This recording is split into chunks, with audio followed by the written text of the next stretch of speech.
आपने हिंदुओं को गद्दार बताना शुरू कर दिया। किस लिए भाई? सिर्फ इसलिए कि उसने मोदी को वोट नहीं दिया, इसलिए कि मोदी की सीट कम आ गई।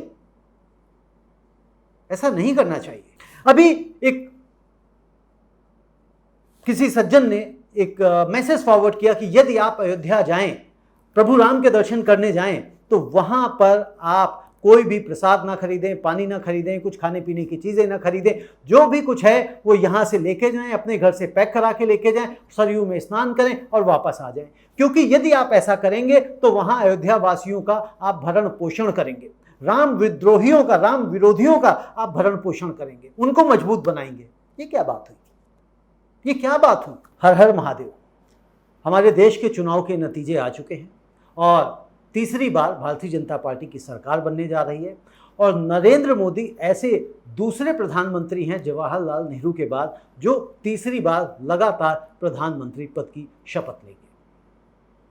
लेकिन इन चुनाव नतीजों की जो मैं बात नहीं करने जा रहा, क्योंकि आजकल मैंने राजनीति के ऊपर बात करनी बंद कर रखी है। लेकिन मुद्दा कुछ ऐसा है जिसके लिए मुझे लगा कि मुझे बात करनी चाहिए, कहनी चाहिए, क्योंकि यह बात जो मैं कहने जा रहा हूं ये सामाजिक है। जब से नतीजे आए हैं तो जो भारतीय जनता पार्टी के, नरेंद्र मोदी के जो समर्थक थे वो दुखी हैं, परेशान हैं, बेचैन हैं और इस दुख में, इस परेशानी में वह अपने मित्रों को, अपने समाज के लोगों को गालियां देने का काम कर रहे हैं। कुछ लोग व्हाट्सएप ग्रुप में ही गाली गलौज कर रहे हैं या अभद्र भाषा का प्रयोग कर रहे हैं, इनडायरेक्ट प्रहार कर रहे हैं, जबकि उस ग्रुप में फैमिली मेंबर्स भी हैं, सब कुछ है। लेकिन उसके बावजूद हर जगह जब हम एक घर के अंदर रहते हैं जहाँ पे 4 लोगों का, 5 लोगों का, 6 लोगों का परिवार है, वही सब लोग एकमत नहीं हो पाते हैं, तो इतने बड़े देश में एकमत कैसे हो जाए? हो सकता है जिस घर में आप हैं, जहां पे अगर 5 या 6 मेंबर हैं और 6 वोटर हैं, तो जरूरी नहीं ना कि 6 के 6 वोटर्स ने मोदी को ही वोट दिया हो, सबने कांग्रेस को ही दिया हो, सबने आपको ही दिया हो। अगर आप ऐसा सोचते हैं, सब लोग अलग अलग जाके वहां किसको क्या वोट दे आते हैं, किसी को नहीं पता। और इसका एक बड़ा ताजा उदाहरण आया था पिछले वाले चुनाव में कि पुणे का एक व्यक्ति, उसको 8 वोट मिले। उसने कहा कि भैया 11 लोग तो मेरे परिवार में हैं, फिर भी मेरे को 8 वोट मिले, समझ नहीं आया। तो ऐसी स्थितियां हैं और ऐसी स्थिति में अगर आप एक दूसरे व्यक्ति की अपमानजनक, अभद्र भाषा का प्रयोग करें, इनडायरेक्ट प्रहार करें, ये गलत है। ऐसा नहीं करना चाहिए। उन लोगों को तो बिल्कुल नहीं करना चाहिए जो अपने आप को बहुत बड़ा ज्ञानी कहते हैं, क्लेम करते हैं कि मैं बहुत बड़ा ज्ञानी हूं, मैं बहुत ज्यादा धार्मिक हूं। अगर आप धार्मिक हैं तो दूसरे के विचारों को कैसे आप गलत बता रहे हैं? और सिर्फ इसलिए कि वह उस नेता को सपोर्ट नहीं करता है जिस नेता को सपोर्ट आप कर रहे हैं। जरूरी नहीं है कि जिस नेता को आप सपोर्ट करें उसी नेता को सपोर्ट मैं भी करूं। हो सकता है उसकी कुछ अच्छाइयां मेरे लिए अलग हों, कुछ उसके में कमियां दिखाई देती हूं, किसी दूसरे में मुझे ज्यादा अच्छाइयां और कम कमियां दिखाई देती हूं, किसी तीसरे में हो सकता है मुझे अच्छाइयां ही अच्छाइयां दिखाई देती हूं, किसी का हो सकता है मुझे चेहरा ही पसंद आता हो सकता है किसी का मुझे बोलना ही पसंद हो। तो पता नहीं ना कौन किसको क्या अच्छा लगेगा।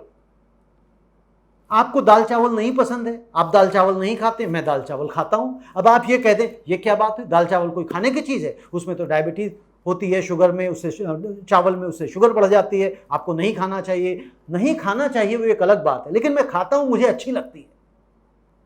लेकिन उसके बिना पे आप मुझे गालियां देनी शुरू नहीं कर सकते। अभी एक किसी सज्जन ने एक मैसेज फॉरवर्ड किया कि यदि आप अयोध्या जाएं, प्रभु राम के दर्शन करने जाएं, तो वहां पर आप कोई भी प्रसाद ना खरीदें, पानी ना खरीदें, कुछ खाने पीने की चीजें ना खरीदें, जो भी कुछ है वो यहां से लेके जाएं, अपने घर से पैक करा के लेके जाएं, सरयू में स्नान करें और वापस आ जाएं। क्योंकि यदि आप ऐसा करेंगे तो वहां अयोध्या वासियों का आप भरण पोषण करेंगे, राम विद्रोहियों का, राम विरोधियों का आप भरण पोषण करेंगे, उनको मजबूत बनाएंगे। ये क्या बात हुई? ये क्या बात हुई?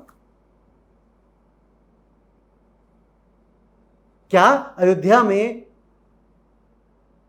मोदी को वोट नहीं मिले? मिले हैं, उनको भी वोट मिले हैं। विश्लेषण यह करना चाहिए कि ऐसा क्यों हुआ, क्या कारण है, क्या अगर एक हिंदू, दो हिंदू, चार, आपने हिंदुओं को गद्दार बताना शुरू कर दिया? किस लिए भाई? सिर्फ इसलिए कि उसने मोदी को वोट नहीं दिया, इसलिए कि मोदी की सीट कम आ गई? ऐसा नहीं करना चाहिए। अगर आज परिणाम जो आज आप देख रहे हैं वो सिर्फ और सिर्फ नफरत का परिणाम है। अगर नरेंद्र मोदी की सीटें कम आई हैं तो उसका परिणाम, उसका कारण जो है सिर्फ और सिर्फ नफरत है। और यह आपने चुनाव के दौरान देखा कि नरेंद्र मोदी जी ने किस तरह से अपने स्टैंड बदले। कभी किसी को उन्होंने गालियां दी और कभी जब लगा कि मामला बिगड़ गया है तो उन्होंने बताना शुरू कर दिया कि यहां से तो मेरे लिए खाना आता था। यह नफरत का परिणाम है और अब उसी नफरत को आप और बढ़ाना चाहते हैं। मत करिए ऐसा। हम ऑलरेडी इतने पिछड़े हुए लोग हैं इस देश में। 70% से ज्यादा जनता हमारी ग्रामीण क्षेत्रों में रहती है। कभी वहां जाके देखिए तो कि उनकी क्या हालत है, कैसे रहते हैं वो। अगर हिंदू ही हिंदुओं को गाली देने लग जाएगा सिर्फ इस बिना पे कि उसने फला पार्टी को वोट नहीं दिया तो यह बात गलत है, सर्वथा गलत है। कोई भी धर्म आपको नफरत करना नहीं सिखाता।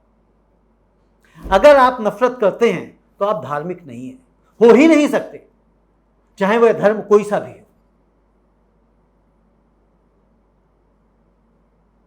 धर्म सभी का सम्मान करना सिखाता है। अगर आप धार्मिक हैं तो सभी का आप सम्मान करेंगे, क्षमा करेंगे, गलतियों को स्वीकार करेंगे। लेकिन अगर आपके अंदर अहंकार है, घमंडी हैं, अधार्मिक हैं, तो ना आप अपनी गलतियों को स्वीकार करेंगे, ना दूसरों को आप क्षमा कर पाएंगे, और अपनी गलतियों को या जिस भी कारण से जो रिजल्ट आए हैं उसका, कहते हैं ना, दूसरे के सर पे आप ठीकरा फोड़ देंगे। तो कृपया करके आप सभी से निवेदन है, करबद्ध निवेदन है कि व्हाट्सएप ग्रुप में, फेसबुक पे हिंदुओं को गालियां देना बंद करें। अगर हिंदू ही हिंदुओं को गाली देगा तो फिर बाहर वालों की जरूरत ही क्या है? बंद करें। धन्यवाद, नमस्ते।